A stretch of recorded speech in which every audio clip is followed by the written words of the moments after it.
नमस्कार दोस्तों, मैं आप सबके लिए एक नई और दिलचस्प कहानी लेकर आया हूँ। लेडी बॉस की मासूम मोहब्बत। ये कहानी है एक दमदार और सफल सीईओ लड़की की, जो अपनी शर्तों पर दुनिया चलाती है। लेकिन उसकी जिंदगी में एक ऐसा लड़का आता है जो मासूम है, बेहद प्यारा है और जो एक व्हील चेयर पर है। क्या एक ताकतवर और हावी रहने वाली लड़की किसी ऐसे लड़के से मोहब्बत कर सकती है जो बिल्कुल अलग है? क्या ये मोहब्बत दोनों की जिंदगी बदल देगी? तो दोस्तों, तैयार हो जाइए एक इमोशनल, रोमांटिक और दिल को छू लेने वाली प्रेम कहानी के लिए। चलिए, अब कहानी शुरू करते हैं। एक शादी और शगुन। राजस्थान, जयपुर के एक बड़े से महल, जिस पर बड़े बड़े शो में सूर्यवंशी महल लिखा हुआ था। उसके सामने सफेद रंग की 4 गाड़ियां आकर रुकी। उन गाड़ियों में से एक गाड़ी में गार्ड निकला और उसने उस गाड़ी के पीछे का दरवाजा खोला। दरवाजा खुलते ही उसमें से एक औरत बाहर निकली, जिसने बहुत महंगी साड़ी और गहने पहने हुए थे। आंखों पर गॉगल लगा रखा था। उसके हाथ में एक छोटी सी पर्स थी। यही उन बाकी की गाड़ियों से कुछ नौकर निकले, जिनके हाथ में बड़ी बड़ी थालियां भी, जिन पर लाल रंग का कपड़ा चढ़ा हुआ था। मेरे पीछे आओ तुम सब, उस औरत ने नौकरों से कहा, और वो औरत बड़े घमंड से मुस्कुराते हुए महल के अंदर चली गई। वहीं महल के अंदर एक बुजुर्ग आदमी, जो सोफे पर पैर चढ़ाकर बैठा अखबार पढ़ रहा था। तभी उसके पास एक नौकर आया और उसने सौर झुकाकर कहा, साहब, बाहर कुछ लोग आपसे मिलने के लिए आए हैं, अपनी बात बोल। वो नौकर चुप हो गया। उसकी बात सुनकर उस बुजुर्ग आदमी ने अखबार नीचे रखा और अपनी राजपूतों वाली रौबदार आवाज में कहा, अंदर भेजो उन्हें। वही दूसरी तरफ जैसलमेर में राजपूत महल के एक कमरे में, जहां सिर्फ अंधेरा ही अंधेरा था, रोशनी की एक भी किरण उस कमरे में नहीं थी। उसी अंधेरे कमरे में एक 22 साल का नौजवान लड़का बेजान सा व्हील कीपर बैठा उस कमरे में दरवाजे को देख रहा था। उसके पेट में से भूख के कारण आवाज निकल रही थी। वो बेबस बेसहारा लड़का इंतजार कर रहा था कि शायद किसी की तो उस पर दया आए और वो उसके लिए खाना लाए। पर शायद उस राजपूत महल में ऐसा कोई नहीं था। वो अपाहिज लड़का बहुत कमजोर था, बैठी जगह पर भी हिल रहा था। उसके शरीर की पलकें छोड़ हर एक अंग बेजान था। कोई मुझसे प्यार नहीं करता, ये सोच उस लड़के की आंखों में से आंसू निकलने लगे। वहीं सूर्यवंशी होल्डिंग्स में हर तरफ अफरा तफरी मची हुई थी। हर एक एम्प्लॉई अपने डेस्क की हर एक चीज सही जगह एकदम परफेक्ट रख रहा था, क्योंकि आज युवाना सूर्यवंशी अपनी बिजनेस ट्रिप से लौट ऑफिस आ रही थी। तभी उस जगह हाथ हिल्स की आवाज गूंजने लगी और साथ ही जूतों की भी। एक बिजनेस सूट पहने लड़की आंखों पर गॉगल चढ़ाकर बड़े एटीट्यूड से अंदर की तरफ बढ़ रही थी। उसके पीछे उसके 2 पर्सनल गार्ड भी मौजूद थे, जो हमेशा रहते हैं। वो लड़की आगे बढ़ रही थी कि तभी अचानक से वो रुक गई और एक लड़की के सामने आकर रुक, जिसे देख वो लड़की हड़बड़ा गई। उसने सिर झुका लिया। उस लड़की ने अपनी आंखों पर से गॉगल हटाया और अपने सामने खड़ी एम्प्लॉय लड़की ऊपर से नीचे तक देखा और अपने साथ खड़े अपने असिस्टेंट से कहा, इसका रिजेक्शन लेटर तैयार करवा दो कल से, ये मुझे मेरे ऑफिस में दिखनी नहीं चाहिए। कहकर वो आगे बढ़ी। तभी उस एम्प्लॉय लड़की ने कहा, लेकिन क्यों, मैंने ऐसा क्या कर दिया? जिसे सुनकर वो लड़की मुड़ी और उसने उस लड़की को एक बार फिर ऊपर से नीचे तक देखते हुए कहा, ये सूर्यवंशी होल्डिंग्स है, ना कि कोई कोठा। अगर यहाँ काम करना है तो हद और औकात में रहकर करना पड़ेगा। बात समझ आई? तो अपना सामान उठाओ और दफा हो जाओ यहाँ है। क्योंकि युवान सूर्यवंशी को अपनी प्रॉपर्टी में गंदी बिल्कुल भी पसंद होती, उस लड़की युवाना ने बिना किसी भाव से कहा। दरअसल उस एम्प्लॉय लड़की ने बहुत ही ज्यादा रेड लिपस्टिक लगा रखी थी और उसके शर्ट के ऊपर के कुछ बटन भी खुले थे, जिससे उसका सीना साफ दिख रहा था। वो सबको रिझाने के लिए काफी था। इस बार माफ कर दो, अगली बार ऐसी गलती नहीं होगी, उस लड़की ने रोते हुए कहा।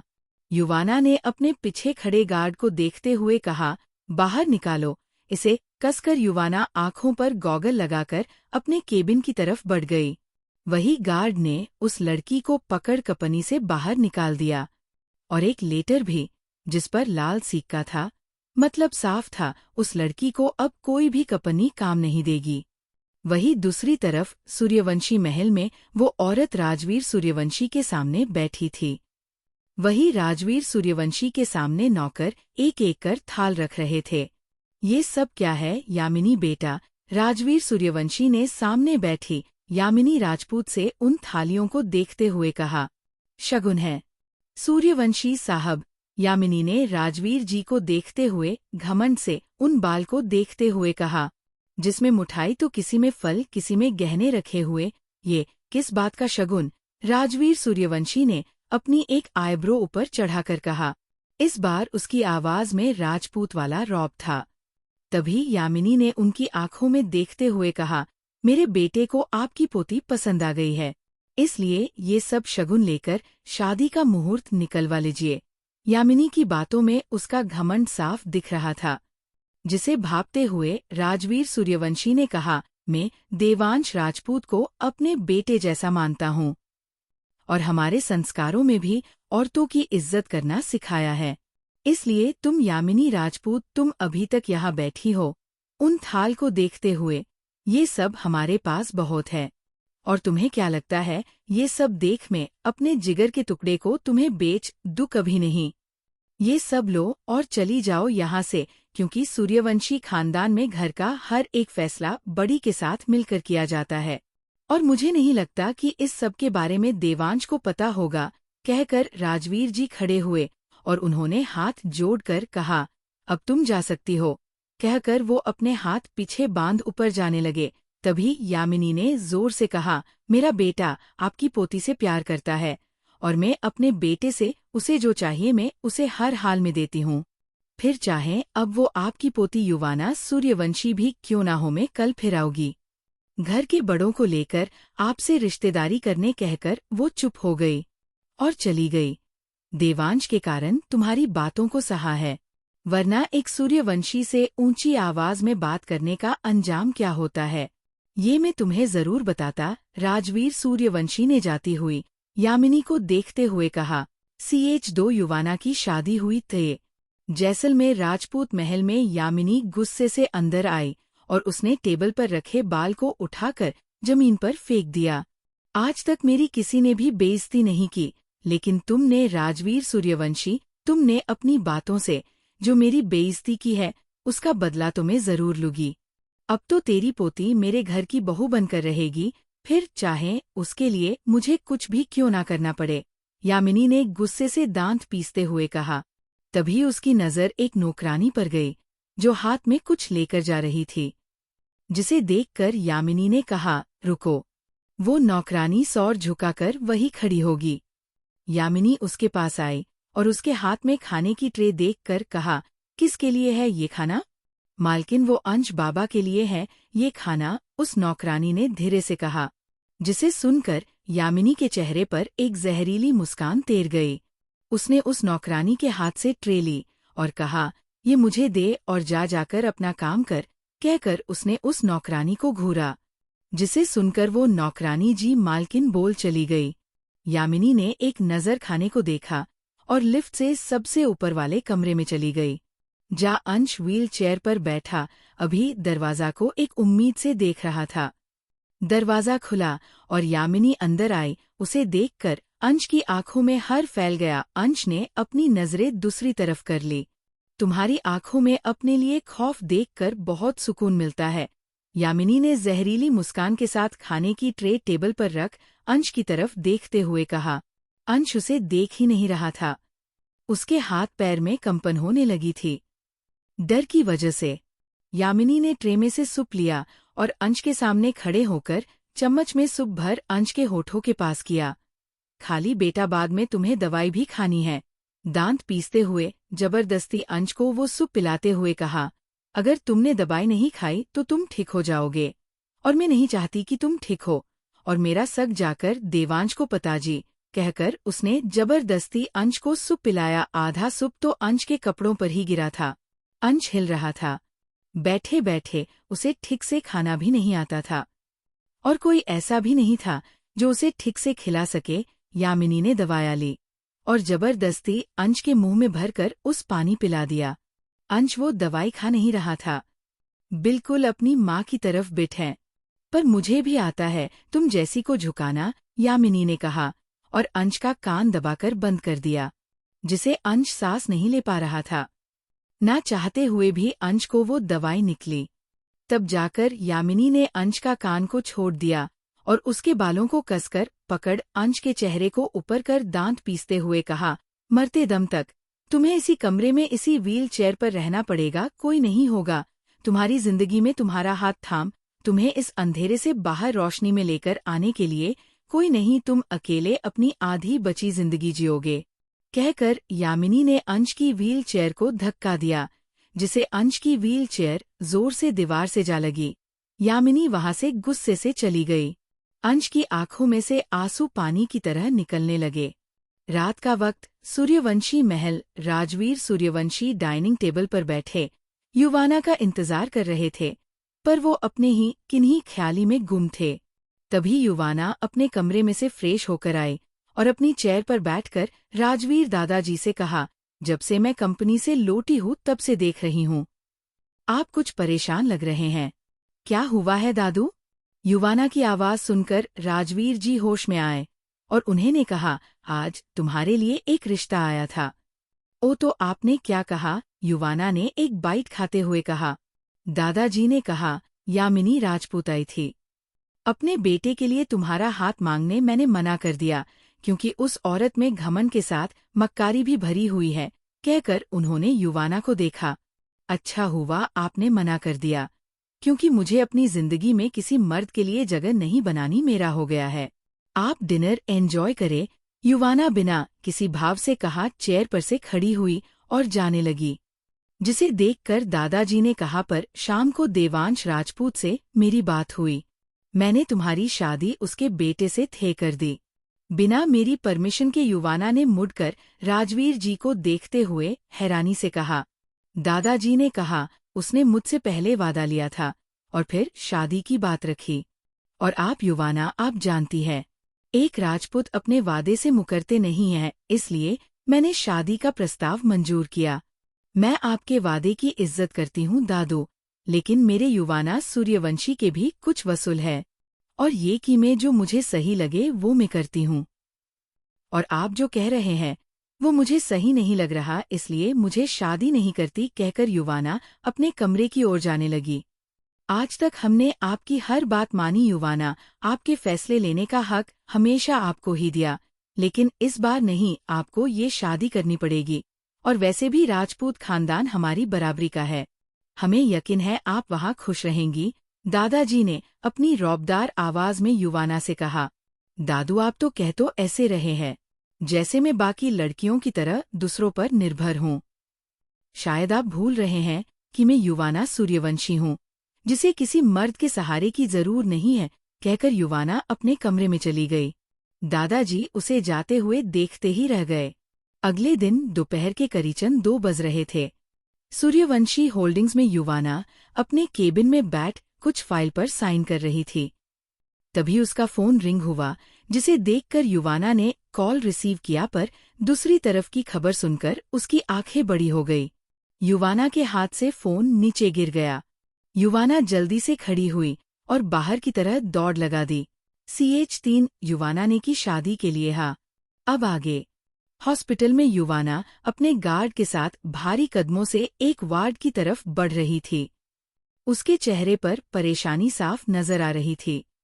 वहीं दूसरी तरफ वार्ड के अंदर दादाजी हॉस्पिटल बेड पर बैठे अंगूर खा रहे थे। तभी वहां के डॉक्टर उनके पास आए और कहा, सूर्यवंशी साहब, आपकी पोती इस तरफ ही आ रही है। डॉक्टर की उम्र दादाजी के जितनी ही थी। यही डॉक्टर की बात सुनकर दादाजी ने जल्दी से अंगूर को बेड के नीचे छिपा दिया और कहा, ऐसा नाटक करना कि जैसे मैं 2 दिन का मेहमान हूँ। कहकर दादाजी बेड पर लेट गए। वही डॉक्टर ने जब दादाजी की बात सुनी तो हंसते हुए उसकी बाजू पर ब्लड प्रेशर चेक करने का कुछ लगाते हुए कहा, सूर्यवंशी साहब, ये सब नाटक किस लिए? आप तो एकदम ठीक ठाक हैं। तो उन्हें हंसी आ रही थी। मेरी एक लौती पोती को शादी के लिए मनाने के लिए दादाजी ने कहा, और ऐसे प्रिंटेड करने लगे जैसे वो बहुत बड़े हार्ट अटैक से बचकर निकले हो। यही डॉक्टर हंसते हुए कुछ कहने ही वाले थे पर कि तभी उनके कानों में दरवाज़ा खुलने की आवाज़ पड़ी तो डॉक्टर ने दादाजी का ब्लड प्रेशर चेक करना का नाटक करते हुए सीरियस होकर कहा, सूर्यवंशी साहब, आपको किस बात की इतनी चिंता है कि इतनी हाई लेवल तक ब्लड प्रेशर बढ़ गया है? वही डॉक्टर की बात सुनकर युवाना दरवाजे पर ही चुपचाप खड़ी हो गई। तभी दादाजी ने धीरे से कराहते हुए कहा, क्या बताओ डॉक्टर साहब, मेरी एक लौती पोती की शादी की चिंता मुझे सताए जा रही है। अब इस बुढ़े की सिर्फ एक ही इच्छा है कि मरने से पहले अपने जिगर के टुकड़े का घर बसता हुआ देख। दादाजी को पता था कि युवाना दरवाजे पर ही खड़ी है, इसलिए उन्होंने ऐसी बात की दादाजी ने देवांश राजपूत से वादा भी किया था कि वो अपनी पोती की शादी उसके बेटे अर्धव राजपूत से करवाएंगे। और दादाजी देवांश राजपूत को अच्छे से जानते थे। अगर यामिनी राजपूत को साइड किया जाए तो राजपूत खानदान में सभी अच्छे थे, ऐसा दादाजी को लगता था। और वो चाहते भी थे कि अब युवाना शादी कर ले, इसलिए युवाना को शादी के लिए मनाने के लिए ये नाटक कर रहे हैं। डॉक्टर ने कहा, सूर्यवंशी साहब, मैं आपका फैमिली डॉक्टर होने के नाते कहूँगा कि ज्यादा स्ट्रेस ना ले, वरना कुछ भी हो सकता है। स्ट्रेस तो मेरा तत खत्म होगा ना जब मेरी पोती की डोली उठेगी, पर वो है कि अपने दादा को स्ट्रेस दिए जा रही है, दादाजी ने बेचारा बनते हुए कहा। डॉक्टर ने चेकअप कर कहा, अच्छा आप आराम कीजिए, कहकर जाने के लिए मुड़े तो युवाना को देखकर जानबूझकर कहा, अरे युवाना बेटा तुम कब आई? कहकर वो ऐसे प्रिंटेड करने लगे जैसे उन्हें पता ही ना हो युवाना के आने का। युवाना ने डॉक्टर की बात को इग्नोर किया और अपने दादा की तरफ बढ़ी। डॉक्टर एक गहरी सांस लेकर चले गए। तो यहाँ मेरी शादी का स्ट्रेस लेकर अपनी तबीयत खराब की जा रही है, युवाना ने अपने हाथों को सीने पर बांधते हुए कहा। वही युवाना की बात सुनकर भी दादाजी ने उसकी तरफ नहीं देखा, जिसे सुनकर युवाना की आंखें छोटी हो गई। तो आप अब नाराज भी होने लगे हैं, युवाना ने एक बार फिर से कहा, जिसे सुनकर दादाजी ने बिना युवाना की तरफ देखकर ही कहा, अब तो ये नाराजगी तभी खत्म होगी जब तुम शादी के लिए हाँ कहोगी। और अगर मैं हाँ कह दूँ तो, युवाना ने अचानक से कहा, जिसे सुनकर दादाजी ने खुशी और थोड़ी हैरानी से उसे देखा। ये इतनी जल्दी मान गई, दादाजी ने मन ही मन कहा। आपने मेरी बात का जवाब नहीं दिया, युवाना ने कहा, तो मेरी नाराजगी भी खत्म और स्ट्रेस भी, दादाजी ने खुशी से मुस्कुराकर कहा। अपने दादा की खुशी देख युवाना हल्के से मुस्कारा दी। वो होने वाले दामाद जी हॉस्पिटल के पास वाले कैफे में तुम्हारा इंतजार कर रहा है, दादाजी ने फटाक से कहा। पता है मुझे आपका नाटक भी और स्ट्रेस भी, युवाना ने कहा और अपने दादा को घूरते हुए बाहर चली गई। वही दादाजी अपना नाटक पकड़ी आ जाने पर हड़बड़ा गए। वही कैफे में जब युवाना अंदर एंटर हुई तो अचानक से उसके ऊपर फूलों की पंखुड़ियां गिरी, जिसे देख युवाना की आंखें सर्द हो गई। ये बाकी लड़कियों जैसे चोचले युवाना को पसंद नहीं थे। युवाना ने अपने बालों में से फूलों की पंखुड़ियां हटाई, तभी अचानक से कोई उसके सामने बड़ा सा फूलों का बुके लेकर खड़ा हो गया। वो शख्स का चेहरा देख नहीं पा रही थी, क्योंकि उस शख्स ने बुके अपने चेहरे के सामने पकड़ा हुआ था और वही कैफे भी पूरा खाली था। Hello my beautiful future wife, उस शख्स ने चेहरे के सामने से बुके हटाकर युवाना की तरफ बढ़ाकर मुस्कुराते हुए कहा। युवाना ने उस शख्स को एक नज़र में स्कॉन किया। एक टी शर्ट और उस पर एक जॉकेट और जीन्स बुड और एक हाथ में महंगी वांच पहने वो लड़का काफी हैंडसम था। तो तुम हो दादाजी के दामाद, युवाना ने अपने हाथ सीने पर बांध उसके इर्द गिर्द घूमते हुए कहा। युवाना की आवाज और नजरें एकदम सर्द थी। हाँ दादा का दामाद और तुम्हारा होने वाला पति अर्थव राजपूत, यामिनी के लाडले बेटे अर्थव राजपूत ने युवाना के जिस्म को ऊपर से नीचे तक अपनी नजरों में उतारते हुए कहा। अर्थव राजपूत, युवाना बुदबुदाई। सुना है तुम मुझसे प्यार करने लगे हो, आंखें सिकुड़ते हुए। क्या मैं जान सकती हूँ कि तुम्हें मुझसे प्यार कब हुआ और मुझे देखा कब? मतलब हम अभी किसी बिजनेस मीटिंग में नहीं मिले हैं, क्योंकि तुम्हें देखकर ही लगता नहीं कि तुम अभी अपनी बाप की कमाई पलते हो। इसलिए कहते कहते युवाना के होठों पर अर्धव की मजाक उड़ाने वाली मुस्कान थी। वही युवाना की बात सुन अर्धव के जबड़े कस गए। फिर भी उसने जबरदस्ती मुस्कुराते हुए कहा, बिहानेस के साथ साथ मजाक भी अच्छा कर लेती हो। वैसे तुम्हें कौन नहीं जानता। युवाना सूर्यवंशी की होल्डिंग्स की एक लौती वारिस, द यंगेस्ट बिजनेस वुमन। उफ, तुम्हारी यही आदा और एटीट्यूड देखकर ही तो मैं तुम्हारा दीवाना बन बैठा हूँ। इसलिए तो कल मॉम को भी तुम्हारे घर हम दोनों की शादी की बात करने के लिए भेजा था, लेकिन तुम्हारे दादा ने उन्हें साफ मना कर दिया। फिर मैंने अपने हेड को मनाया और देखो आज तुम यहाँ हो, कहकर अर्थव ने युवाना के गाल को होने के लिए हाथ बढ़ाया। लेकिन युवाना ने उसकी बात की उंगली को ऐसे पकड़ा जैसे कोई गंदा रुमाल पकड़ा हो। अपने हाथों और जज्बातों को काबू में रखो अर्धव राजपूत, क्योंकि बीवी बनी नहीं अभी तुम्हारी, और मुझे नहीं लगता कि अभी बनूगी भी, तो हद में रहो, कहकर युवाना ने अपनी सर्द निगाहों से अर्थव को वार्निंग दी। उफ, तुम्हारी यही आदा तो कातिल है यार। चलो अब तुम्हें होने के लिए तुम्हारा पति बनकर ही रहूंगा, चाहे उसके लिए मुझे कुछ भी क्यों ना करना पड़े, अर्धव ने कहा और अपनी उस उंगली को चुमा जिसे युवाना ने पकड़ा हुआ था। युवाना ने जब अर्थव की बात सुनी तो उसकी मुट्ठी कस गई। इस लड़के की बात करने की टोन से ऐसा लग रहा था जैसे वो उसे नाजुक सी भोली भाली लड़की समझता हो। युवाना ने सोचा, अर्थव राजपूत, शायद तुम अभी तक मुझे ठीक से जानते नहीं हो, लेकिन कोई बात नहीं, अब जान जाओगे कि युवाना सूर्यवंशी चीज क्या है। युवाना ने इविल स्माइल करते हुए कहा और अपनी आंखों पर गॉगल चढ़ाकर वहां से चली गई। अर्धव उसे जाते हुए देख मुस्कुरा रहा था। CH4 बदलना युवाना सूर्यवंशी की फितरत नहीं। अब आगे। रात का वक्त राजपूत महल में सभी डिनर कर सोने चले गए थे, सिर्फ एक को छोड़कर, और वो थे देवांश राजपूत, जो महल के सबसे ऊपर वाले कमरे के दरवाजे के सामने खड़े थे। और वो कमरा था अंश का। देवांश जी ने धीरे से कमरे का दरवाजा खोला और अंदर झाकर देखा तो पाया कि उसका प्यारा सा बेटा बेड पर लेटे हुए ऊपर छत को देख रहा था, जिसे देखकर देवांश राजपूत के होठों पर एक स्माइल उभर आई। वो अंदर आए और उन्होंने बेड के पास चेयर पर बैठते हुए कहा, क्या बात है, मेरा शेर अभी तक सोया क्यों नहीं? उनकी बात सुनकर अंश ने उन्हें देखा तो किसी छोटे बच्चे की तरफ हंसने लगा। अपने बेटे की हंसी देख देवांश जी ने अंश के सिर पर हाथ फेरते हुए कहा, मेरे शेर को कहानी सुननी है। जिसे सुनकर अंश ने हंसते हुए पलकें झपका दी, जिसे देखकर देवांश जी की आंखें अचानक से नम हो गई। उसका बेटा आज भी 6 साल का है, सिर्फ उम्र बढ़ी है, उसका मन और दिमाग अभी छोटे बच्चे जैसा है। देवांश जी ने एक बुक ली और अंश को कहानी सुनाने लगे। जो रात को देवांश जी अंश को कहानी सुनाकर सुलाते थे, और जब तक अंश नहीं सोता वो वहां से जाते नहीं थे। देवांश जी की जान था अंश। अंश देवांश और अमृता राजपूत के प्यार की निशानी था अंश, जिसे देवांश राजपूत बहुत चाहते हैं।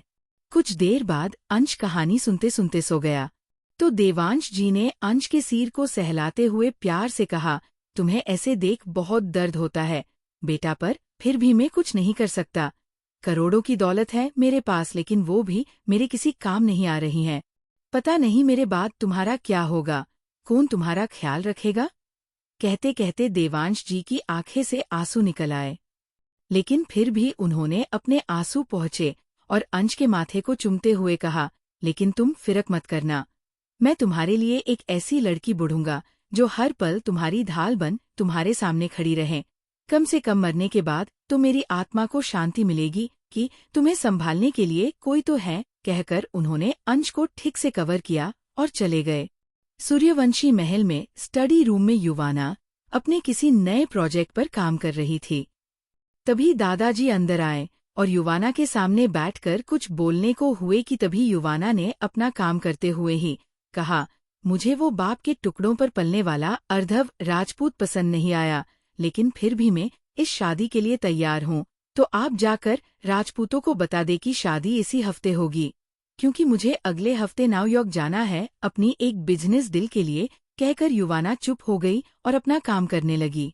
वही युवाना की बात सुनकर दादाजी ने कहा, अर्धव राजपूत अभी बिजनेस में नहीं है, लेकिन देवांश के बाद वो ही राजपूत इंडस्ट्री को संभालेंगे। और रही बात इस हफ्ते शादी की, तो बिजनेस डील कंसल कर दो, एक डील से हमारी कंपनी सड़क पर नहीं आ जाएगी।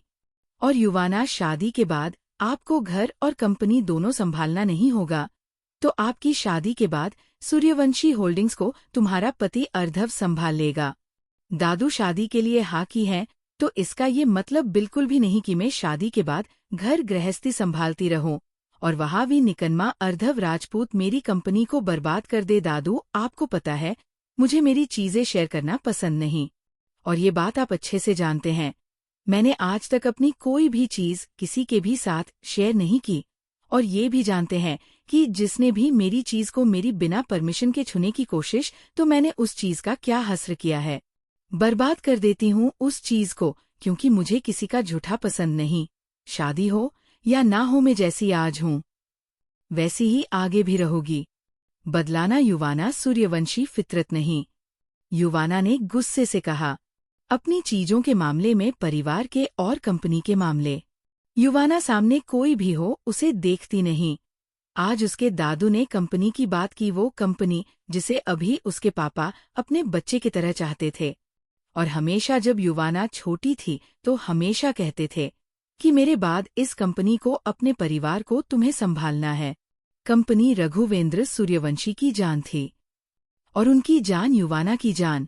ये सोचकर ही 19 साल की उम्र में युवाना ने स्टडीज करते हुए सूर्यवंशी होल्डिंग्स संभाली थी, और आज उस कंपनी की इंडिया की ब्रांच ही करोड़ों छापती है। सूर्यवंशी होल्डिंग्स के आगे राजपूत इंडस्ट्री कुछ भी नहीं। ठीक है, फिर मैं तुम्हें गुस्सा नहीं दिलाऊंगा, और मैं देवांश से बात कर पंडित को बुलाता हूँ। अगर इस हफ्ते में कोई अच्छा मुहूर्त हो तो शादी इसी हफ्ते में होगी, दादाजी ने भी सर्व आवाज में कहा, और जाने लेगे। तभी युवाना ने कहा, अपने जिगर के टुकड़े को खुद से अलग कर रहे हैं आप। युवाना ने दादाजी की पीठ को घूरा। दादाजी कुछ पल रुके और बिना कुछ बोले चले गए। उसके जाने के बाद युवाना ने अपना फोन लिया और किसी और कॉल कर कहा, राजपूत खानदान की हर एक फॉर्मेशन कल मुझे मेरे कंपनी आने से पहले अपने डेस्क पर चाहिए। कहकर बिना कुछ सुने युवाना ने कॉल डिस्कनेक्ट कर दी। अपना फोन टेबल पर रख वहाँ रखा कॉफी मग हाथ में लिए युवाना विंडो के पास खड़ी हुई और कॉफी का एक झीप लेकर ही कहा, राजपूत खानदान की बहू बनने जा रही हूँ। आखिर मुझे भी तो पता हो कि जिस खानदान में मैं युवाना सूर्यवंशी कदम रखने जा रही है, वो कैसा है और कैसा नहीं। कहते वक्त युवाना का चेहरा एकदम सख्त था। CH5 शादी होगी, पर अर्धव राजपूत से नहीं बल्कि अंश राजपूत से। अब आगे। अगले दिन सूर्यवंशी महल के हॉल में देवांश राजपूत और यामिनी और राजवीर सूर्यवंशी जी मौजूद थे। उसके साथ पंडित जी भी थे, जो शादी के लिए अच्छा मुहूर्त निकलवा रहे थे। इस हफ्ते की 29 तारीख का मुहूर्त निकला है, मतलब आज से 3 दिन बाद का मुहूर्त, जो बहुत ही शुभ है, पंडित जी ने सभी से कहा। जिसे सुनकर देवांश राजपूत और दादाजी के माथे पर शिकन पड़ गई। दादाजी ने परेशान होते हुए कहा, अब कैसे होगा सब, 3 दिन में शादी की तैयारियां कैसे होगी। और युवाना की जिद एक अलग ही है। मुझे लगता है कोई दूसरा मुहूर्त निकलवाना चाहिए। आखिर राजपूत और सूर्यवंशी खानदान एक होने जा रहे हैं, तो शादी तो धूमधाम से करनी चाहिए, देवांश जी ने सभी को देखते हुए कहा। उनकी बात पूरी हुई कि तभी अचानक से एक रौबदार आवाज वहां गूंजी, सॉरी मिस्टर राजपूत, पर अगर आपको सूर्यवंशी खानदान के साथ रिश्ता जोड़ना है तो 3 दिन के बाद ही शादी होगी, वरना भूल जाइए कि युवाना सूर्यवंशी आपके घर की बहू बनेगी। ये आवाज युवाना की थी, जो दरवाजा से अंदर आते हुए कही थी, जिसे सुनकर सभी ने युवाना की तरफ देखा। युवाना बड़े रौब से आई और वहां सोफे पर बैठ गई, और उसने देवांश राजपूत की तरफ देखा और सीरियसनेस के साथ कहा, शादी 3 दिन बाद होगी, पर अर्धव राजपूत से नहीं बल्कि अंश राजपूत से। अगर रिश्ता मंजूर है तो हाँ कर दीजिए। युवाना का ओरा बहुत अलग था, चेहरे पर ना कोई घबराहट और अपनी बात कहते वक्त ना कोई झिझक, सीधे मुद्दे की बात। वही दूसरी तरफ युवाना की बात सुनकर देवांश जी, दादाजी और यामिनी तीनों की हैरानी का कोई ठिकाना नहीं था। दादाजी ने एक नज़र देवांश जी को देखा और युवाना से गुस्से से कहा, युवाना, आप क्या बोल रही हो? ये आपको भी पता है? आपकी शादी हमने अर्धव राजपूत से तय कराई है, ना अंश से। सूर्यवंशी साहब, आपकी पोती खुद को समझती क्या है? यहाँ मैंने अपने बेटे के लिए उसका हाथ मांगा और आपकी पोती उस अपाहिज से शादी करना चाहिए है। यामिनी ने खड़े होकर गुस्से से कहा, पर गुस्से में वो एक भूल गई कि उसने क्या कहा। यामिनी के मुंह से अपने बेटे के लिए अपाहिज सुन देवांश जी ने यामिनी को गुस्से से घूरा, पर यामिनी युवाना को गुस्से से घूर रही थी, जो सोफे पर पैर रख शांत बैठी थी। थोड़ा ज्यादा पढ़ लिख क्या लिया, अपने बाप दादा की कंपनी क्या संभाल ली, ये लड़की खुद को मर्द समझने लगी है। यामिनी ने दांत पीसते हुए युवाना से ऊंची आवाज में कहा। उसे गुस्सा आ रहा था। उसका बेटा युवाना से प्यार करता है और ये लड़की उस अपाहिज से शादी करना चाहती है। वही युवाना ने जब यामिनी की बात सुनी तो उसकी आंखें सर्द हो गई। वो गुस्से से खड़ी हुई और आगे बढ़ एक जोरदार थप्पड़ यामिनी के गाल पर जड़ दिया। चटाक की एक जोरदार आवाज वहां गूंज उठी। सभी हैरान युवाना और यामिनी को देखने लगे। तेरे इतनी हिम्मत!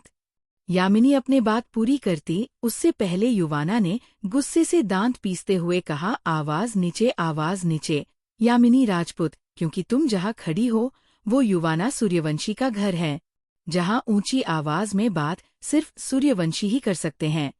और यहाँ ये थप्पड़ तुम्हारी ऊंची आवाज और शब्दों के लिए था। मेरे सामने अपनी आवाज और जुबान को लगाम लगाकर रखना, समझी? युवाना ने गुस्से से दांत पीसते हुए कहा। वही यामिनी राजपूत के जबड़े भी कसे हुए थे। साफ था ये थप्पड़ नहीं, उसका अपमान था। उसने गुस्से का घुट जबरदस्ती पिया और बिना कुछ बोले बाहर निकल आई। लड़की, ये तुमने ठीक नहीं किया, एक लड़की होकर इतना घमंड अच्छा नहीं होता, देवांश जी ने कहा और दादाजी से हाथ जोड़ते हुए कहा, आप मेरे बाप समान हैं, इसलिए आपकी इज्जत करता हूँ। माफ करे, पर जहाँ मेरी बीवी की बेइज्जती हुई उस घर से हम कोई रिश्ता नहीं रख सकते, कहकर देवांश जी जाने लगे। तभी युवाना ने कहा, रिश्ता तो अब भी जुड़ेगा, आपके बेटे अंश के साथ। उसने देवांश जी की ओर देखा। तुम जैसी बदतमीज लड़की के साथ में अंश की, तो क्या अब अर्धव की भी शादी नहीं करूँगा, देवांश जी ने कहा और चले गए। युवाना उन्हें जाते हुए देखकर इविलकी करने लगी। हमें आपसे ये उम्मीद नहीं थी युवाना, आपने हमारा सर शर्म से झुका दिया, दादाजी ने गुस्से से कहा।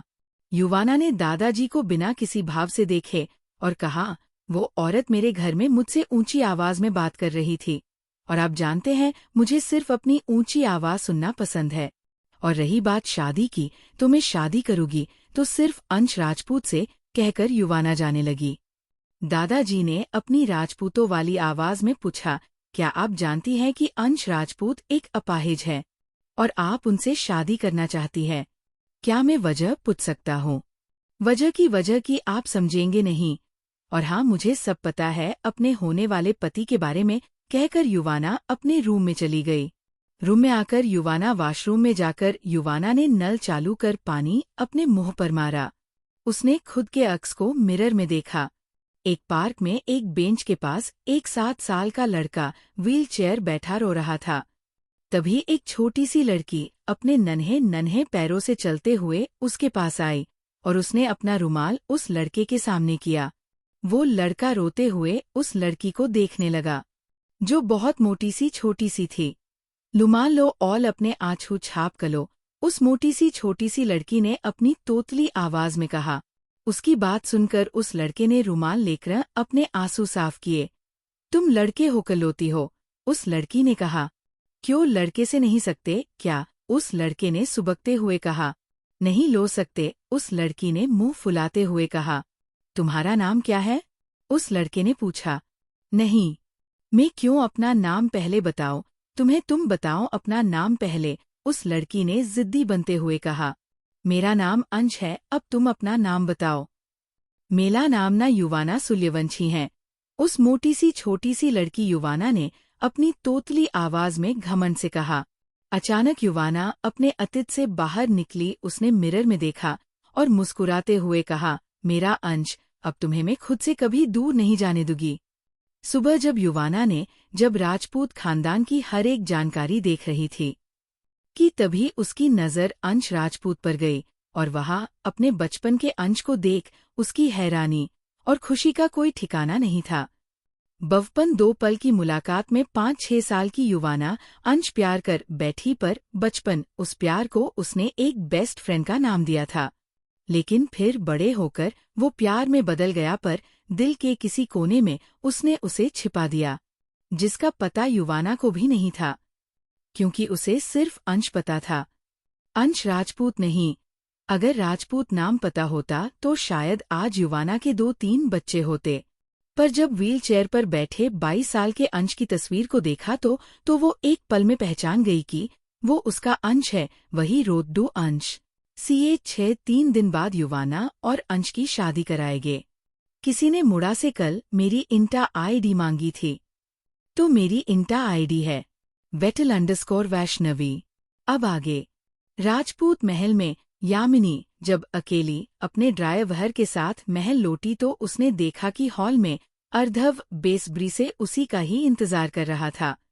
यामिनी को जब अर्धव ने देखा तो जल्दी से उसके पास आया और उसका हाथ पकड़कर जल्दी से कहा, मॉम, क्या कहा पंडित जी ने कब का मुहूर्त निकला है और क्या वहाँ मेरी युवाना थी? वो इतना बेसब्र दिख रहा था कि उसका बस चलता तो अभी युवाना से शादी करता और सुहागरात मनाकर बच्चे पैदा करता, पर उसके बस में नहीं था। वही यामिनी ने जब अपने बेटे की बात सुनी तो गुस्से से उसका हाथ अपने हाथ से झटकते हुए कहा, अरे भाड़ में मुहूर्त और भाड़ में गई तुम्हारा वो युवाना। कहकर वो गुस्से से जाने लगी तो अर्धव ने उसे रोकते हुए कहा, वहाँ कुछ हुआ है क्या मॉम? आप ऐसी बातें क्यों कर रही हो? और ये आपके गाल को क्या हुआ है? कहते हुए अर्धव ने पामिनी के सुजे हुए लाल गाल को देखा, जिस पर युवाना की उंगलियों के निशान थे। 1 मिनट, आपको किसी ने थप्पड़ मारा है क्या? आप मुझे उसका नाम बताए, उसका हाथ में तोड़ दूंगा। अर्धव ने गुस्से से कहा, हाथ तोड़ना है तो जाओ जाकर उस युवाना सूर्यवंशी का तोड़ो जिसने मुझे थप्पड़ मारा है। उस लड़की ने अपनी जिंदगी की सबसे बड़ी गलती कर दी। अगर तुमने उसका हाथ तोड़ा भी तो मैं फिर भी उसे नहीं छोड़ूंगा, यामिनी ने दांत पीसते हुए कहा। वही अर्धव यामिनी की बात सुनकर हैरान रह गया। आपको थप्पड़ युवाना ने मारा? लेकिन क्यों? अर्धव ने पूछा।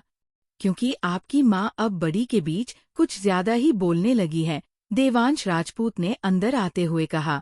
वो भी बहुत बेहद गुस्से में लग रहे थे। वहीं अपने डैड की बात सुनकर अर्धव ने उस तरफ देखा। देवांश, आप उस बदतमीज लड़की की तरफ दारी कर रहे हैं, यामिनी देवांश को घूरते हुए कहा। देवांश जी ने यामिनी पर उंगली पॉइंट कर कहा, हम उस लड़की तरफ दारी नहीं बल्कि आपकी हरकतों से आपको रूह बरू करवा रहे हैं। यामिनी, आपक जरूरत नहीं थी उस वक्त बीच में बोलने की। उस लड़की से हम भी बात कर सकते थे, लेकिन आपकी हरकतें हमें हर बार गुस्सा दिला जाती है। आपको उस वक्त कोई जरूरत नहीं थी मेरे बेटे अंश को अपाहिज करने की। कहते वक्त वो उससे से कांप रहे थे। वही यामिनी ने जब देवांश की बात सुनी तो उसने गुस्से से कहा, मेरा बेटा, मेरा बेटा। हर बार सिर्फ यही देवांश, आप हर बार उस अंश की तरफ दारी करते हैं। आपने कभी मेरे बेटे और मेरी बेटी के सिर प्यार से हाथ फेरा, कभी 2 मीठी बातें अर्धव और रूही से की। आप उस अंश के आगे ये भूल जाते हैं कि अर्धव और रूही भी आपकी औलादें हैं, और हाँ, वो आपका शेर बेटा अपाहिज है तो उसे मैं अपाहिज ही कहूँगी। और ये बात आप भूले मत कि आपका वंश मेरा बेटा ही आगे बढ़ाएगा, ना कि यो अंश जो 20 साल से व्हील चेयर पर सड़। यामिनी अपनी बात पूरी करती कि उससे पहले देवांश जी ने एक जोरदार थप्पड़ उसके गाल पर खिंचकर मारा। यामिनी का चेहरा एक तरफ झुक गया। अर्धव भी हैरान रह गया। ये एक दिन में यामिनी के गाल पर बड़ा दूसरा थप्पड़ था। यामिनी, भूलिए मत जिस घर में खड़े होकर जिसके बारे में आप इतनी बुरी बातें कर रही है, वो घर, ये सारी प्रॉपर्टी मेरे शेर बेटे अंश की है। और आपको क्या लगता है मैं अर्धव और रूही को प्यार नहीं करता? तीनों ही मेरी जान है, पर उनके सिर पर हाथ रखने के लिए उन दोनों का यहाँ रहना भी जरूरी है। आपकी बेटी रूही को तो अपने फोन फ्रेंड्स और पार्टी से फुर्सत नहीं मिलती, और ये अर्धव की तरफ देख, और ये आपका लाडला बेटा जिसकी छिकने की खबर भी अखबारों की हेडलाइन बन जाती है। आपको पता भी है आपके बेटे पर कितने केसेस दाखिल है। मुझे ये आज ही घर में नजर आया है। और आप मीठी बातों की बात करती हैं। मेरा अंश जो बोल भी नहीं सकता, लेकिन फिर भी अपनी मुस्कान से मेरे दिल को शांति पहुंचाता है, कहकर वो एकदम से चुप हो गए। वही यामिनी उन्हें घूर रही थी। मेरी बात का वो मतलब नहीं था देवांश। मुझे भी अंश बहुत प्यारा है। आखिर वो मेरी सगी बहन का बेटा, पर मैं अपने सगे बच्चों आगे कभी कभी मतलबी बन जाती हूँ। यामिनी ने झूठे आंसू बहाते हुए कहा, क्योंकि उसे पता है अगर उसने देवांश जी को और गुस्सा दिलाया तो उसके लिए ही मुसीबत बन सकती है। मेरी एक बात अब तुम सब लोग कान खोलकर सुन लेना। मैंने महल लौटते समय बहुत सोचा और मैं इस नतीजे पर पहुंचा हूं कि युवाना सूर्यवंशी की शादी हम अंश से कराएंगे। और मुझे यकीन है कि वो लड़की अंश के लिए सही है। जैसी लड़की मैं अंश के लिए चाहता था वो बिल्कुल वैसी है। और खुशी की बात ये है कि उसने अर्धव को मना कर अंश को चुना है। इसलिए हम अब 3 दिन बाद युवाना और अंश की शादी कराएंगे। और मुझे यकीन है कि कोई अर्धव और यामिनी को घूरते हुए मेरे फैसले के खिलाफ जाने की कोशिश नहीं करेगा, कहकर देवांश जी एक नज़र दोनों को देख चले गए। उसकी बातें सुनकर यामिनी और अर्धव दोनों सदमे में चले गए। नहीं, ऐसा नहीं हो सकता। अगर उस लड़की की शादी उस अपाहिज से हो गई तो सब बर्बाद हो जाएगा। हम सड़क पर आ जाएंगे। वो लड़की आग है जो उस अंश के साथ इस सारी जायदाद पर सांप की तरफ कुंडली मारकर बैठ जाएगी। वो लड़की बर्बाद कर देगी हमें। यामिनी घबराहट और आने वाले कल के बारे में सोचते हुए हकलाते हुए खुद में बड़बड़ा रही थी। वो बड़बड़ाते हुए ही अपने कमरे की तरफ जाने लगी। उसके चेहरे पर घबराहट ने जगह जमा ली थी, क्योंकि युवाना सूर्यवंशी के तेवर देख उसे यकीन रहेगा कि आगे चलकर वो लड़की उसे सच में बर्बाद कर देगी। तो अंश के लिए एक ऐसी लड़की लाना बाकी है जो बैठने को बोले तो बैठे और उठने को बोले तो उठे। अगर ये भी नहीं हुआ तो वो अंश को धीरे धीरे नकली दवाइयां देकर मार ही रही थी। वही अर्धव होश में आया और सीधे देवांश के स्टडी रूम में चला गया। डैड, आप मेरे साथ ऐसा नहीं कर सकते, ये जानते हुए भी कि मैं उस युवाना ने प्यार करता हूँ। अर्धव ने दंदनाते हुए अंदर आकर कहा, ऐसा ही प्यार तुम बहुत सी लड़कियों के साथ कर चुके हो, जिनकी लीस्ट भी मैं तुम्हें दे सकता हूँ। और अब भूल जाओ उस लड़की को, क्योंकि वो अब तुम्हारे बड़े भाई की होने वाली बीवी है, समझे? देवांश जी ने अपनी रौबदार आवाज में कहा, वो मेरा बड़ा भाई नहीं है। और आप भी अब एक बात कान खोल कर सुन ले कि अगर 3 दिन बाद कोई शादी होगी तो वो मेरी और युवाना की होगी, कहकर अर्धव गुस्से से चला गया। उसने जाने के बाद देवांश जी गहरी सांस लेकर चेयर पर बैठ गए। पता नहीं कब तुम्हें समझ आएगी अर्धव, वो नाराजगी से खुद में बुदबुदाए। उन्होंने कुछ सोचकर अपना फोन लिया और उसमें से एक नंबर डायल किया, और वो नंबर युवाना सूर्यवंशी का था। कहानी में कंफ्यूज मत होना, क्योंकि ऐसे कार्यों में हर एक फैसला लेने के पीछे भी कोई ना कोई मकसद होता है। CH7 गले में मंगलसूत्र और मांग में सिंदूर। वो बड़बड़ाते हुए ही अपने कमरे की तरफ जाने लगी। उसके चेहरे पर घबराहट ने जगह जमा ली थी, क्योंकि युवाना सूर्यवंशी के तेवर देख उसे यकीन रहेगा कि आगे चलकर वो लड़की उसे सच में बर्बाद कर देगी। वो तो अंश के लिए एक ऐसी लड़की लाना चाहती है जो बैठने को बोले तो बैठे और उठने को बोले तो उठे। अगर ये भी नहीं हुआ तो वो अंश को धीरे धीरे नकली दवाइयां देकर मार ही रही थी। वही अर्धव होश में आया और सीधे देवांश के स्टडी रूम में चला गया। डैड, आप मेरे साथ ऐसा नहीं कर सकते, ये जानते हुए भी कि मैं उस युवाना ने प्यार करता हूँ। अर्धव ने दंदनाते हुए अंदर आकर कहा, ऐसा ही प्यार तुम बहुत सी लड़कियों के साथ कर चुके हो, जिनकी लीस्ट भी मैं तुम्हें दे सकता हूँ। और अब भूल जाओ उस लड़की को, क्योंकि वो अब तुम्हारे बड़े भाई की होने वाली बीवी है, समझे? देवांश जी ने अपनी रौबदार आवाज में कहा, वो मेरा बड़ा भाई नहीं है। और आप भी अब एक बात कान खोल कर सुन ले कि अगर 3 दिन बाद कोई शादी होगी तो वो मेरी और युवाना की होगी, कहकर अर्धव गुस्से से चला गया। उसने जाने के बाद देवांश जी गहरी सांस लेकर चेयर पर बैठ गए। पता नहीं कब तुम्हें समझ आएगी अर्धव, वो नाराजगी से खुद में बुदबुदाए। उन्होंने कुछ सोचकर अपना फोन लिया और उसमें से एक नंबर डायल किया, और वो नंबर युवाना सूर्यवंशी का था। कहानी में कंफ्यूज मत होना, क्योंकि ऐसे कामों में हर एक फैसला लेने के पीछे भी कोई ना कोई मकसद होता है। अब आगे। आज का चैप्टर थोड़ा छोटा सा ही है, पर प्लीज आज मैनेज कर लेना, क्योंकि आज मैं मटन लाने गई थी और उसके चक्कर में बहुत ज्यादा घूमी भी हूँ, तो थोड़ी सी थकान भी महसूस हो रही है, इसलिए चैप्टर ज्यादा लिख नहीं पा रही हूँ। और आप लोग जरा कमेंट करें और रेटिंग करते रहे, मेरी कहानियों को इग्नोर ना करे प्लीज। 20 युवाना सूर्यवंशी, जैसा तुमने कहा मैंने वही किया है, तो अब मेरी बेटी को जाने दो, देवांश जी ने दांत पीसते हुए फोन पर युवाना से कहा। क्योंकि सनकी युवाना सूर्यवंशी ने देवांश राजपूत की बेटी रूही को, जो अमेरिका में अपनी स्टडीज कर रही है, उसका किडनैप कर लिया है। इतनी जल्दी नहीं मिस्टर राजपूत, अब आपकी बेटी तभी मेरी कैद से आजाद होगी जब अंश राजपूत मेरे गले में मंगलसूत्र और मांग में सिंदूर भरेगा। तब तक के लिए भूल जाइए कि आपकी कोई बेटी भी है। और हाँ, कल मैं वहां आ रही हूँ, अपने अंश से मिलने तो तैयारी करिएगा। युवाना ने अपनी चेयर पर लीन होकर इविल स्माइल करते हुए कहा और फोन डिस्कनेक्ट कर दिया। जी चीज मुझे पसंद आती है, वो चीज सिर्फ मेरी होती है, युवाना ने फोन पर अंश की तस्वीर को घूरते हुए कहा।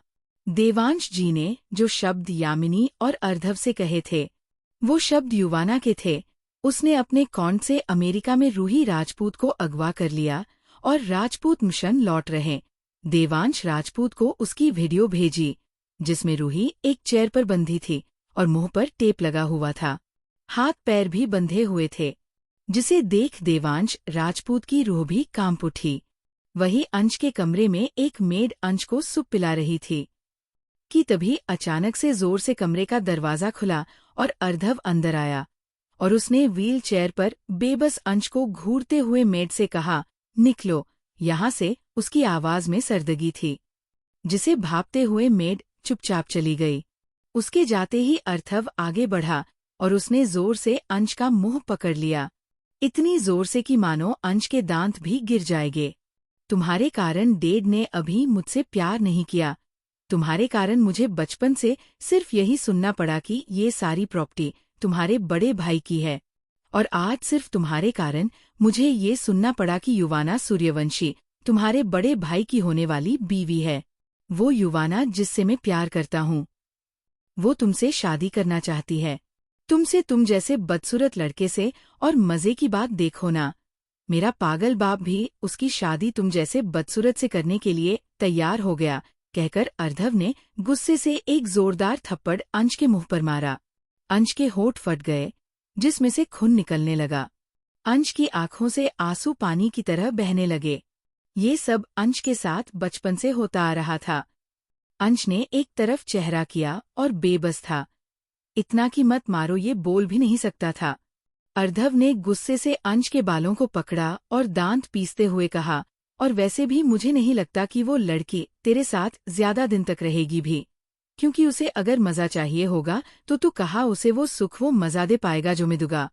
शादी वो तुझसे ही क्यों ना करे, पर सुहागरात तो उसके साथ में ही मनाता रहूँगा, कह अर्धव ने अंश के बालों को बेदर्दी से छोड़ा और उसे घूरते हुए कहा, बदसूरत कहीं का, चला गया। वही अंश की आंखों में आंसू निकलने लगे। उसे मारा पर उसकी क्या गलती भी, उसे क्यों मारा, और ये युवाना कौन है, क्या मेरी शादी होने वाली है? ऐसे ही बहुत से सवाल अंश के दिल और दिमाग में जाग उठे। CH8 फर्स्ट किस।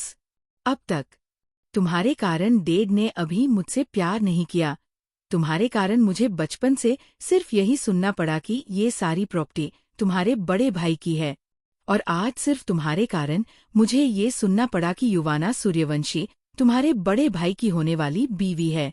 वो युवाना जिससे मैं प्यार करता हूँ, वो तुमसे शादी करना चाहती है, तुमसे, तुम जैसे बदसूरत लड़के से। और मजे की बात देखो ना, मेरा पागल बाप भी उसकी शादी तुम जैसे बदसूरत से करने के लिए तैयार हो गया, कहकर अर्धव ने गुस्से से एक जोरदार थप्पड़ अंश के मुंह पर मारा। अंश के होंठ फट गए, जिसमें से खून निकलने लगा। अंश की आंखों से आंसू पानी की तरह बहने लगे। ये सब अंश के साथ बचपन से होता आ रहा था। अंश ने एक तरफ चेहरा किया और बेबस था, इतना कि मत मारो ये बोल भी नहीं सकता था। अर्धव ने गुस्से से अंश के बालों को पकड़ा और दांत पीसते हुए कहा, और वैसे भी मुझे नहीं लगता कि वो लड़की तेरे साथ ज्यादा दिन तक रहेगी भी, क्योंकि उसे अगर मजा चाहिए होगा तो तू कहा उसे वो सुख वो मजा दे पाएगा जो मैं दूंगा। शादी वो तुझसे ही क्यों ना करे पर सुहागरात तो उसके साथ में ही मनाता रहूंगा, कह अर्धव ने अंश के बालों को बेदर्दी से छोड़ा और उसे घूरते हुए कहा, बदसूरत कहीं का, चला गया। यही अंश की आंखों में आंसू निकलने लगे। उसे मारा पर उसकी क्या गलती थी? उसे क्यों मारा? और ये युवाना कौन है? क्या मेरी शादी होने वाली है? ऐसे ही बहुत से सवाल अंश के दिल और दिमाग में जाग उठे। अब आगे। अगले दिन राजपूत महल में शांति फैली हुई थी। डाइनिंग टेबल पर सभी बैठे ब्रेकफास्ट कर रहे थे, पर बिल्कुल शांति से। न कोई कुछ बोल रहा था और न ही किसी की तरफ देख रहा था। तभी देवांश जी अपना ब्रेकफास्ट कर चेयर पर से उठते हुए बोले, आज युवाना सूर्यवंशी यहाँ आ रही हैं। मैं चाहता हूँ कि उसके स्वागत में कोई कमी ना रहे और इसकी जिम्मेदारी आप पर है यामिनी, और मुझे यकीन है आप मेरा सिर झुकने नहीं देगी। कहते वक्त उन्होंने यामिनी को लगभग घूरा, क्योंकि उन्हें पता था कि युवाना के मारे थप्पड़ से यामिनी कुछ ना कुछ तो जरूर करेगी। वही देवांश जी की बात सुनकर यामिनी ने गुस्से से चेयर पर से खड़ी होकर कहा, वो बदतमीजी लड़की यहाँ किस लिए आ रही है? और आप चाहते हैं कि उसका स्वागत मैं करूं? सॉरी देवांश, पर उस लड़की का चेहरा भी देखना मैं पसंद नहीं करूंगी। स्वागत तो बहुत दूर की बात है, कहकर वो दंदनाते हुए चली। देवांश जी ने एक नजर अर्थव को देखा और गहरी सांस लेकर राजपूत इंडस्ट्री के लिए निकल गए। वही दूसरी तरफ बाहर गार्डन में एक नौकर अंश को घुमा रहा था।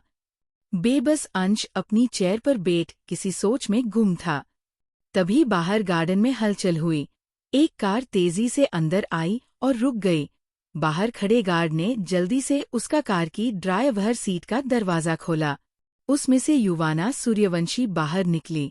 युवाना ने एक रॉयल साड़ी पहनी हुई थी, गले में एक मोतियों की माला। युवाना मानो राजस्थान की राजकुमारी लग रही थी। युवाना का वो एटीट्यूड से भरा चेहरा और वो अदाएं सभी को दीवाना बना रही थी। वहां जितने भी गार्ड थे वो एक टक युवाना को ही देखे जा रहे थे।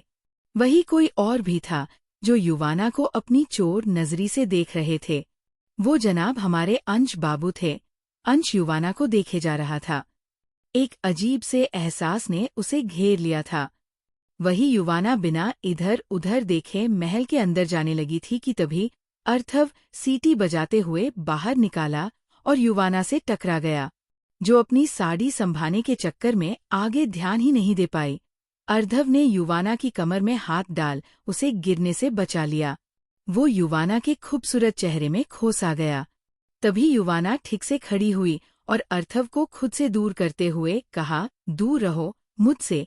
वो उसे घूरते हुए अंदर जाने लगी कि अर्थव उसे ऊपर से नीचे तक देखते हुए कहा, उफ, तेरी ये अदा और तेरी ये मुलायम सी कमर। कहते कहते उसने अपने हाथ को चुमा जो युवाना की कमर को छुआ था। उसकी बात सुनकर युवाना के चलते कदम रुक गए। उसकी एक आयन्नी ऊपर चढ़ा गई।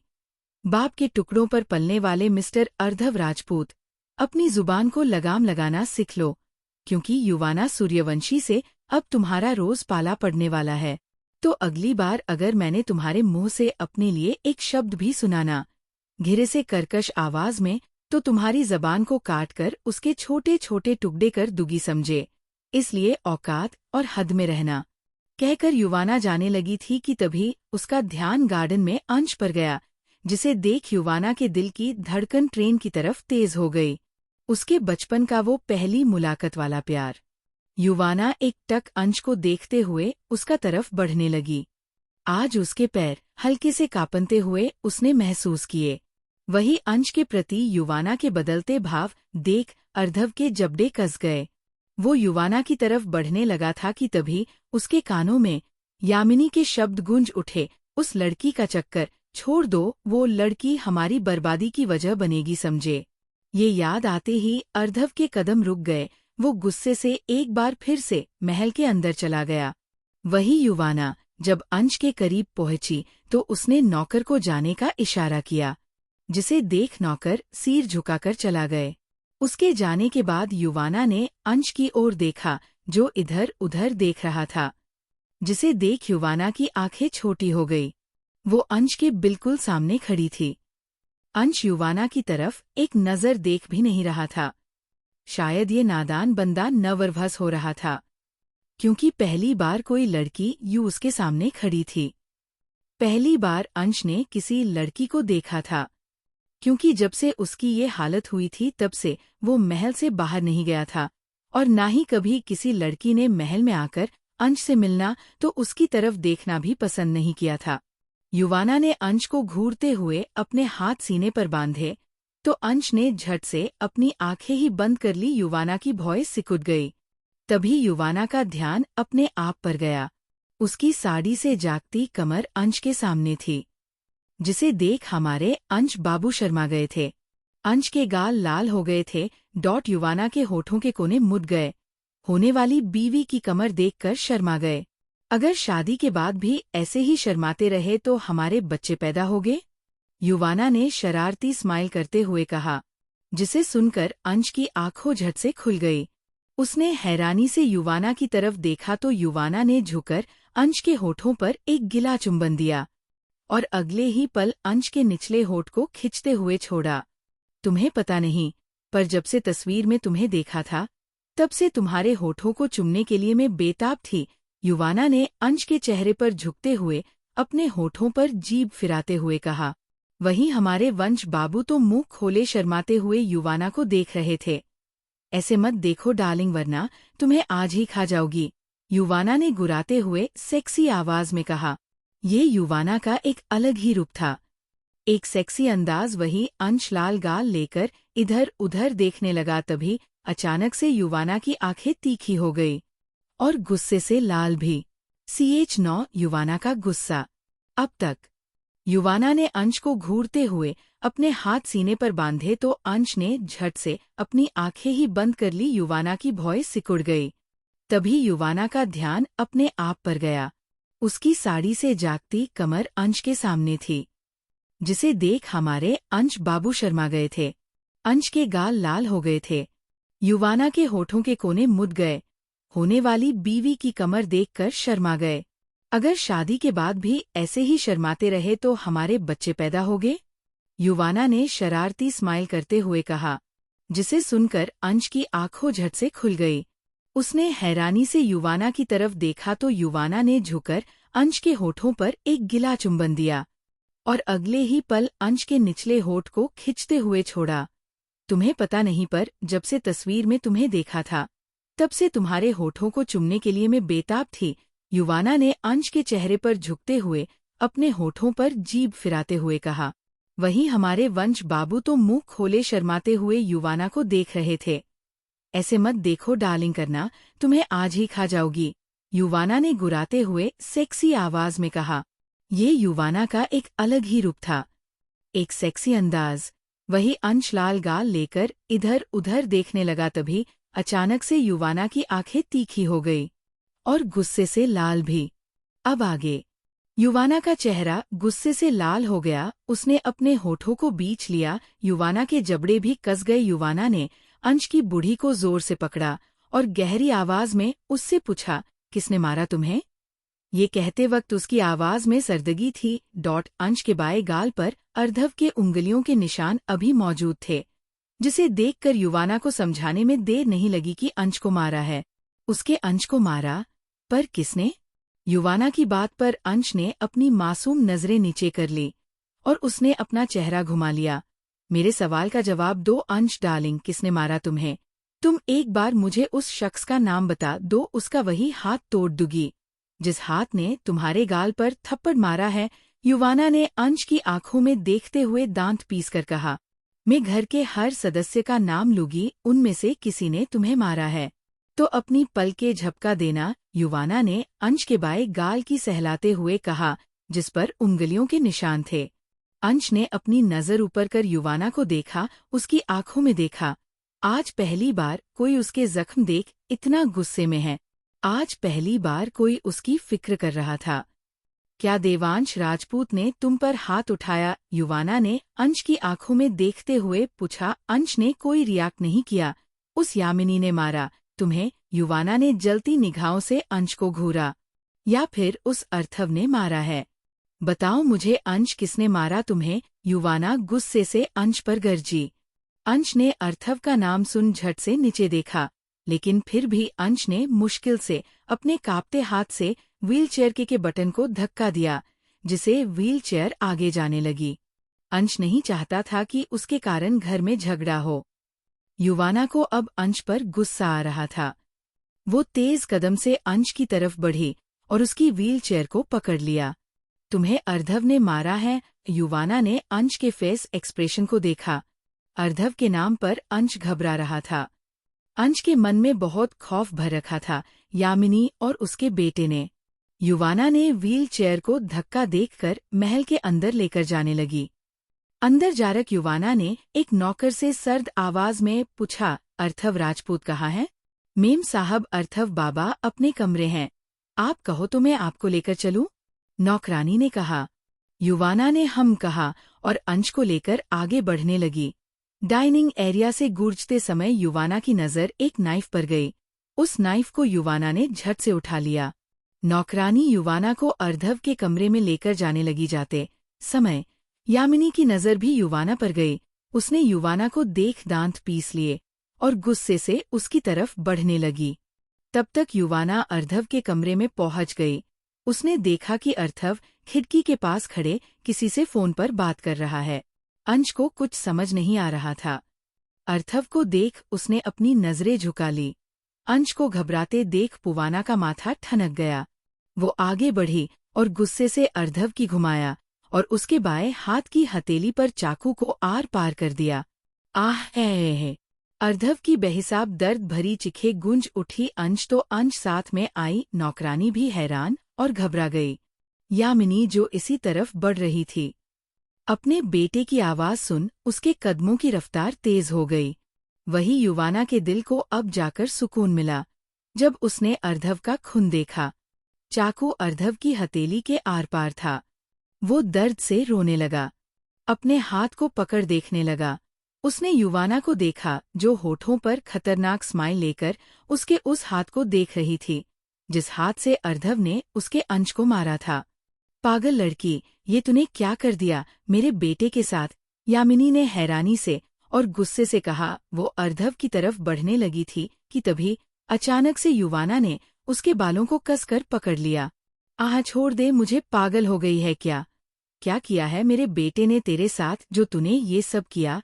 यामिनी ने अपने बालों को छुड़ाने की कोशिश करते हुए कहा। तभी युवाना हल्की यामिनी पर झुकी और उसके बालों पर अपनी पकड़ तेज कराकर घिरे से उसके कान में फुसफुसाते हुए गुस्से से कहा, तू और तेरा बेटा अपनी औकात भूल गया है और शायद तेरा बेटी की औकात से बाहर होता जा रहा है, इसलिए उसे उसकी औकात याद दिलाई मैंने, कहकर युवाना ने गुस्से से यामिनी को धक्का दिया और जाकर अंश के पैरों में गिर गई। युवाना अर्धव की तरफ बढ़ी और उसके जख्मी हाथ को लेकर सहलाने लगी। उसकी आंखों में देखते हुए कहा, मेरी अंश से दूर रहना और आइंदा से अगर तूने और तेरी माँ ने मेरे अंश को हर्ट करने की कोशिश भी तो इस बार ये चाकू हाथ में नहीं सीधा गर्दन में घुसे दूंगी, कहकर युवाना ने उसकी आंखों में देखते हुए ही बेदर्दी से चाकू एक झटके में हाथ से बाहर निकाला। आहे। अर्थव एक बार फिर चिखा।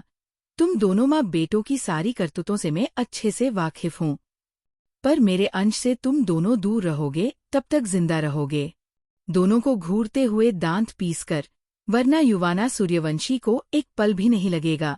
तुम दोनों की सांसें छीनने में। युवाना ने जलती निगाहों से यामिनी और अर्धव को देखते हुए कहा।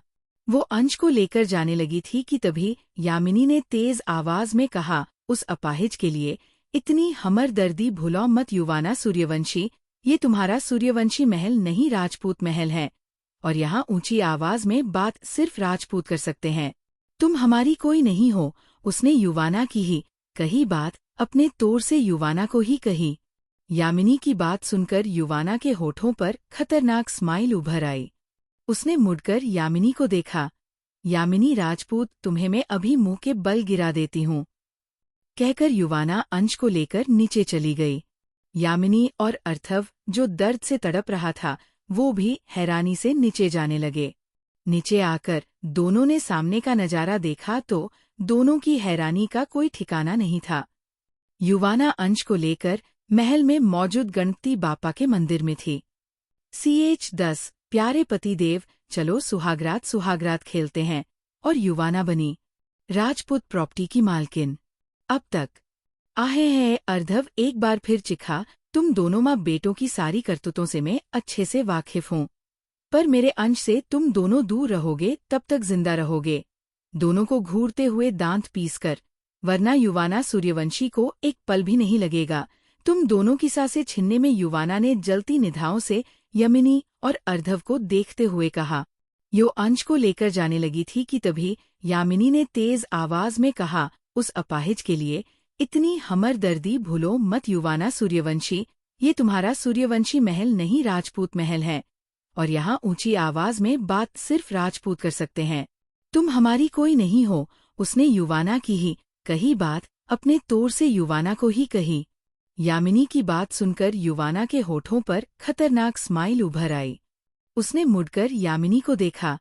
यामिनी राजपूत, तुम्हें मैं अभी मुंह के बल गिरा देती हूँ, कहकर युवाना अंश को लेकर नीचे चली गई। यामिनी और अर्धव, जो दर्द से तड़प रहा था, वो भी हैरानी से नीचे जाने लगे। नीचे आकर दोनों ने सामने का नजारा देखा तो दोनों की हैरानी का कोई ठिकाना नहीं था। युवाना अंश को लेकर महल में मौजूद गणपति बाप्या के मंदिर में थी। अब आगे। सर्वमंगल मांगल्ये शिवे सर्वार्थ साधिके शरण्ये त्र्यंबके गौरी नारायणी नमोस्तुते मंत्र लिखकर थोड़ी TV सीरियल वाला सीन क्रिएट किया है। यामिनी और अर्धव हैरानी से युवाना को देख रहे थे। वहां घर का हर एक नौकर मौजूद था। युवाना ने यामिनी को देखते हुए अंश के हाथ को पकड़ और उसके हाथ की गणपति बाप्या के सामने रखे कुमकुम में डाल दिया। आखिर ये लड़की करना क्या चाहती है, अर्धव ने सोचा, पर वही चालाक यामिनी समझ गई थी कि युवाना क्या करने जा रही है। युवाना ने अंश के कुमकुम से भरे हाथ को देखा और उसके कहा, अंश राजपूत, क्या तुम मुझसे युवाना सूर्यवंशी से शादी करोगे? युवाना ने सर्द आवाज में अंश से इजाजत मांगी। अंश ने अपनी नजरी से यामिनी को देखा, जो उसे गुस्से से देख रही थी। जैसे वो मना कर रही हो, अंश ने युवना को देखा और अपनी पलकें झपका दी। युवाना के होठों के कोने मुड़ गए। उसने अंश का कुमकुम से भरा हाथ यामिनी की देखते हुए अपने माथे पर रखा। युवाना की मांग में अंश के नाम का सिंदूर भर गया। युवाना की आंखें अपने आप बंद हो गई। आज बाप्पा और अपने सुहाग को साक्षी मान कसम खाती हूँ, यामिनी जो सुलूक मेरे अंश के साथ किया है, वही सुलूक में उसके साथ करूँगी, बहुत बुरा करूँगी मैं यामिनी, और उसके बेटे के साथ मेरे अंश के हर एक दर्द का हिसाब, उसकी बेबसी का बदला। मैं युवाना सूर्यवंशी राजपूत खानदान के हर एक राज को सामने लेकर आऊंगी। युवाना ने यामिनी को घूरते हुए अपनी बुलंद आवाज में कहा। युवाना की बात सुनकर यामिनी के आंखों में घबराहट पसर गई। युवामा और अंश ने बापा का आशीर्वाद लिया और युवाना यामिनी की तरफ बढ़ने लगी। उसके सामने जाकर खड़ी हुई और अचानक झुककर उसका आशीर्वाद लेते हुए कहा, मेरी दुश्मन सौतेली सासू माँ, आशीर्वाद दीजिए। अपनी बहू की कहते वक्त युवाना के चेहरे पर शैतानी मुस्कुराहट थी। यामिनी ने युवाना को घूरा और पीछे हट गई। वही अर्थव का खून बहुत बह चुका था। वो फास्ट टेस्ट करने के लिए चला गया। मांग में सिंदूर भरने से शादी नहीं हो जाती, और तुम जैसी बदतमीज लड़की को मैं अपनी बहू कभी भी नहीं मानूंगी। तो चली जाओ यहाँ से, यामिनी ने गुस्से से कहा। ओ सौतेली सासू माँ, शादी तो अब हो गई, और अगर मुझे बहू नहीं मानना तो मत माने, पर अब इस पूरी प्रॉपर्टी की मालकिन जरूर मानिएगा, युवाना ने डेविल स्माइल करते हुए कहा, जिसे सुनकर यामिनी के होश ही उड़ गए। बकवास बंद करो, अपनी मांग में सिंदूर भरने से तो इस प्रॉपर्टी की मालकिन नहीं बन जाती, यामिनी ने गुराते हुए कहा। मांग में सिंदूर भरने से नहीं, सिर्फ पेपर पर आपके पति के और मेरे पति का उंगूठा ही काफी है मुझे इस पूरी प्रॉपर्टी की मालकिन बनाने के लिए। यामिनी के कान में फुसफुसाते हुए दांत पिसकर, यामिनी राजपूत, अब तुम्हारे पास सिर्फ ये नाम ही बचा है, क्योंकि अब से राजपूत खानदान की हर एक संपत्ति पर सिर्फ मेरा और मेरे पति का हक है। तो अगर यहाँ रहना है तो अपने इस शातिर दिमाग पर जोर देना बंद कर दो, वरना अगर मैं अपनी पर आई तो तुम्हें इस घर से नहीं बल्कि राजस्थान से बाहर फिकवा दूंगी, समझी। कहकर युवाना ने अंश की व्हील चेयर को धक्का देकर उसके कमरे में लेकर जाने लगी। तभी युवाना ने रुकी और पीछे मुड़ यामिनी को देखते हुए कहा, सौतेली सासुमां, अगर यकीन ना हो तो अपने पति से पूछिएगा, बाद में मेरे पास मत आना। वो क्या है, आज शादी हुई है तो सुहागरात में मुझे कोई डिस्टर्बनेल नहीं चाहिए। कहकर युवाना चली गई। दरअसल देवांश राजपूत ने अपनी पहली बीवी के कहने पर सारी प्रॉपर्टी अंश के नाम की थी और युवाना ने रूही को अगवा कर 2 दिन पहले ही देवांश राजपूत से आधी प्रॉपर्टी अंश के नाम की और आधी अपने। युवाना ने इस खेल का पहला दाव खेला। मजबूरी में आकर देवांश राजपूत को भी ये सब करना पड़ा, क्योंकि उनकी जान प्रॉपर्टी से ज्यादा अपने 3 बच्चों में चस्ती थी। वही वामिनी अभी वही खड़ी थी। वो सदमे में थी। वही अंश के कमरे में युवाना ने दरवाज बंद किया और अंश की तरफ बढ़ते हुए कहा, प्यारे पतिदेव, चलो सुहागरात खेलते हैं। कहकर उसने अंश को आंख मारी। अंश के गाल लाल हो गए। उसने अपनी नजरें झुका ली। तभी युवाना उसके पास आई और अंश की धुड़ी पकड़ी और उसकी आंखों में देखते हुए अंश के होठों पर अपने होठ रख दिए। 15 मिनट की किस के बाद युवाना ने अंश के होठों को छोड़ा और हाफते हुए कहा, सुहागरात होगी, पर कल, क्योंकि हम कल पूरे रीति रिवाज से शादी करेंगे। मैं गुस्से में थी इसलिए आज ये सब किया, लेकिन 4 लोगों के सामने शादी करेंगे और फिर मैं पूरे हक से तुम्हारी बीवी कहलाऊगी। उसने अंश के गाल को सहलाया। अंश ने मासूम आंखों से युवाना को देखा। वो मुंह खोल कुछ बोलने की कोशिश करने लगा। तुम कुछ बोलना चाहते हो, बोलो ना, क्या कहना चाहते हो। मैं तो बेताब हूँ तुम्हारी आवाज सुनने के लिए, युवाना ने बेताबी से कहा। आ यू युवी। अंश के मुंह से बहुत मुश्किल से चंद शब्द निकले, युवी। ये शब्द सुन युवाना ने जोर से अंश को गले लगा लिया, उसके गालों को चूमने लगी। तो दोस्तों, आज का एपिसोड यही खत्म होता है। कैसी लगी आपको लेडी बॉस की मासूम मोहब्बत की ये कहानी? क्या आपको लगा कि उनकी मोहब्बत और गहरी होगी या फिर कोई नया मोड़ आने वाला है? अपने विचार हमें कमेंट में जरूर बताइए। और अगर आपको ये कहानी पसंद आई हो तो लाइक और शेयर करना न भूलें। दोस्तों, मिलते हैं अगले एपिसोड में एक नए ट्विस्ट और इमोशंस के साथ। तब तक के लिए खुद का ख्याल रखें और बने रहिए हमारे साथ।